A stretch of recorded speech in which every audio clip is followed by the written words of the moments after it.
What is going on, Headliner Nation? We were just 3 feet, 6 inches away from perfection last week. It was 1 yard from Jacoby Myers and like 6 inches from James Cook scoring a touchdown.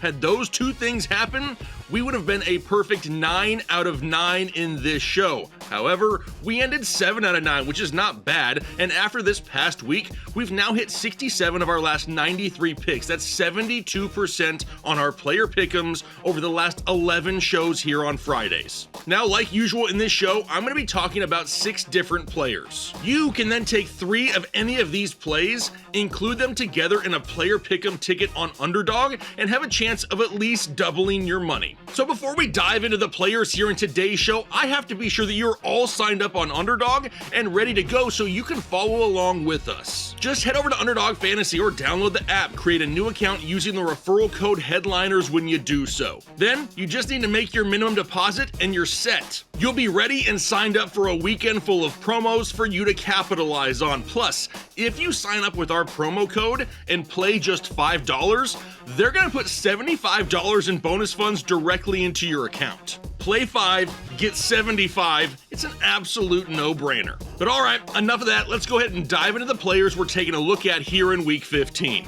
Now, I will say that this is the first week in a long time where there weren't a handful of picks that just stood out as a bunch of gimmies. Injured quarterbacks, new/old quarterbacks coming back, bad weather, and a ton of injuries. It makes a difference. But the first player we're talking about is McConkey, wide receiver of the Los Angeles Chargers, and the injuries to the offensive line and to the hand of Justin Herbert hasn't been ideal for the passing game in LA. Herbert hasn't been able to throw for over 151 yards in 3 weeks, but he did just throw the ball 26 times last week. So the yards haven't been there, but the attempts are still there.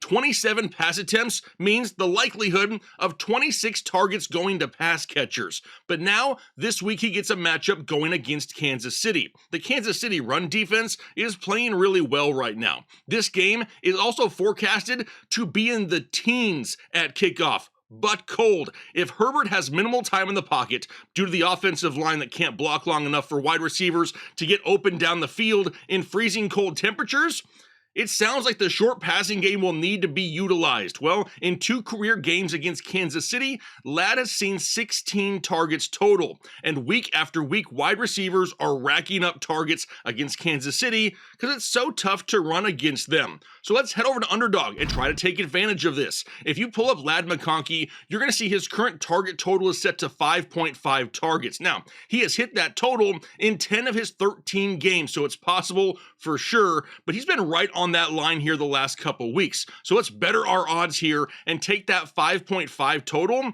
and drop it down to 4.5 at a 0.78x multiplier and take the higher. Now, by lowering it to 4.5, it becomes a total he has hit in 12 of 13 games this season. And the beauty of targets is we aren't chasing yardage totals here. If Herbert struggles to hit him, even throwaways in his direction count as targets. Given everything in this matchup, we should once again see McConkey get at least 5 targets. The next man up is Jared Goff, quarterback of the Detroit Lions, and it's always fun when Jared Goff and Matthew Stafford get to play their old teams. Now, while I think both quarterbacks have a chance at a really solid day, the lines this week really favor Jared Goff a little bit more, but that's fine. The passing game has been on fire lately in Detroit. Goff has thrown for at least 240 yards in 7 straight games, and with guys like Jahmyr Gibbs, Amon-Ra St. Brown, and Jamison Williams, it's not a surprise. Now they get a matchup going up against the Rams, who are much easier to throw on than run on. So far this season, Jacoby Brissett, Sam Darnold, Mac Jones twice, Trevor Lawrence, and Daniel Jones have all thrown for at least 240 yards against the LA Rams. And 62% of quarterbacks this season have beaten their passing line against this Rams defense. So let's head over to Underdog and take advantage of this. If you pull up Jared Goff, you're going to see his current passing yard total is set set to 253.5 yards. That's a total he has hit in 6 straight games, so it is for sure doable. But if we want to better our odds here, because he's been close to that line numerous times, we can lower it down to 239.5 yards at a 0.77x multiplier and take the higher.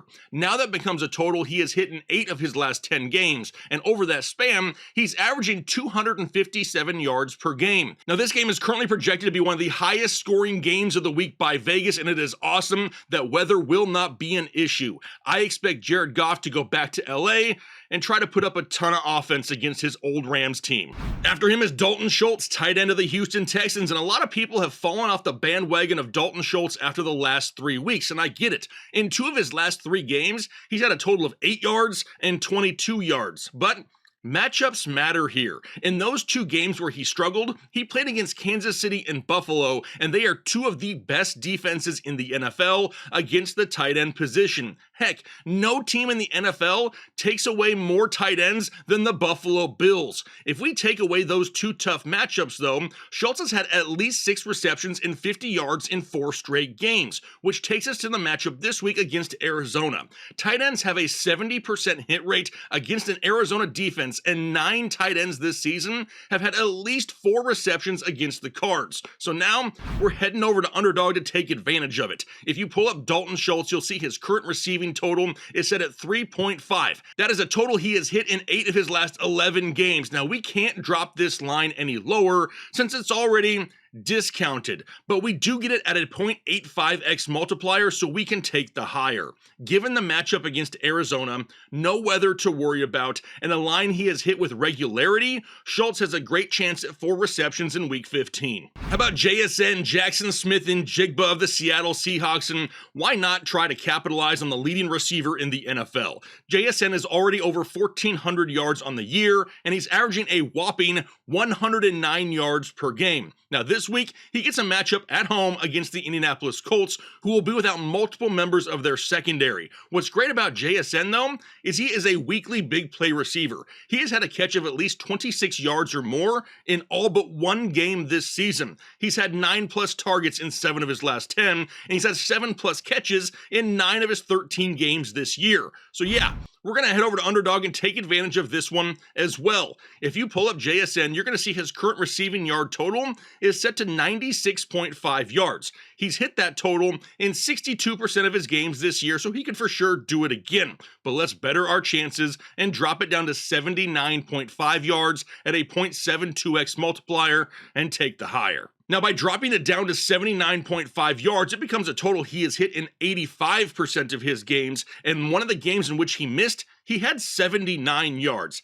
Asking the #1 wide receiver in the NFL just to get 1 yard more than his 2nd worst game of the season isn't some big ask. Now after JSN is Tyjae Spears, running back of the Tennessee Titans, and this has been one of our most used plays of the season, so why not stick with it because it continues to work. Spears has had at least 18 yards receiving in all but 1 game this season, and it helps that Tennessee is typically losing and having to throw the ball for all 4 quarters. And in a matchup against San Francisco this week, who's coming off the bye, you have to think Tennessee is going to get behind again. Vegas even has the 49ers as 12.5-point favorites in this matchup. Now, for the season, Tyjae Spears is averaging 4 receptions and 22 receiving yards per game. And it just makes things better that the weather is supposed to be beautiful in this matchup. So let's head over to Underdog. Let's take advantage of it. If you pull up Tyjae Spears, you're going to see his current receiving yard total is set to 18.5. Now remember, that is something he has been able to hit already in 7 out of his 8 games played this season, so he could for sure do it again. But I want to better our odds, so I'm going to drop it down to just 14.5 receiving yards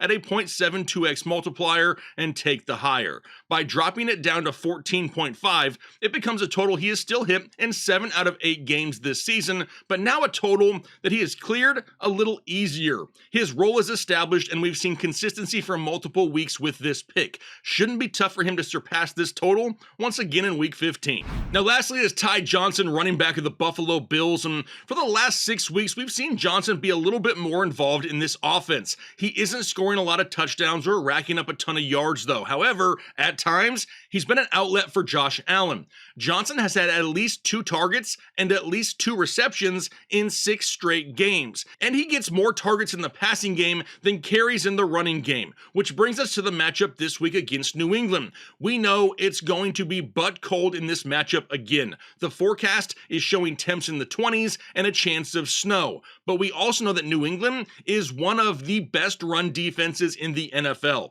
Buffalo may struggle to run the ball on the ground, and given the weather, they may not be able to throw it deep either.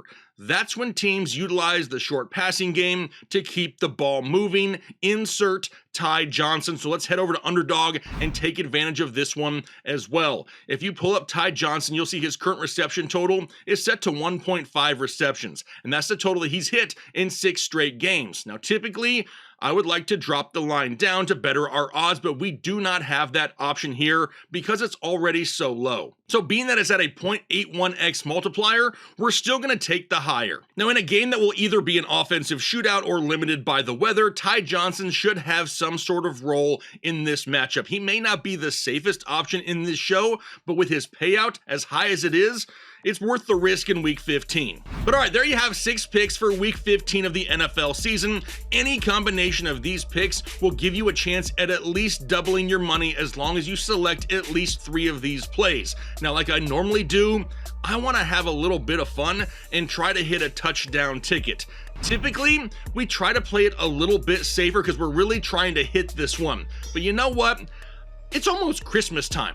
I could use some extra money. So I'm gonna be a little riskier, and we're gonna try something a little bit bigger. So for this week, I'm going with Deebo Samuel against the Giants, George Kittle against the Titans, and Nico Collins against the Arizona Cardinals. I've taken them all to score an anytime touchdown, and if they can do so, we will 9 times our money. So everyone out there, cross your fingers, cross your toes, say a prayer to the fantasy gods, do what you gotta do. But there you have it, another week and another 9 picks total. If this was enough to get you all hot and bothered on the inside, be sure to become a member of the channel by hitting the join button just below the video. Members of Full and Excessive Chubb will get access to even more picks in our Discord. That chat is constantly going off with people talking about picks for all different sports. Plus, if you're a member of the channel, you get a massive discount to NextPlay. NextPlay drops more plays than we do, and they're not like all these other sites that charge hundreds of dollars for picks. No,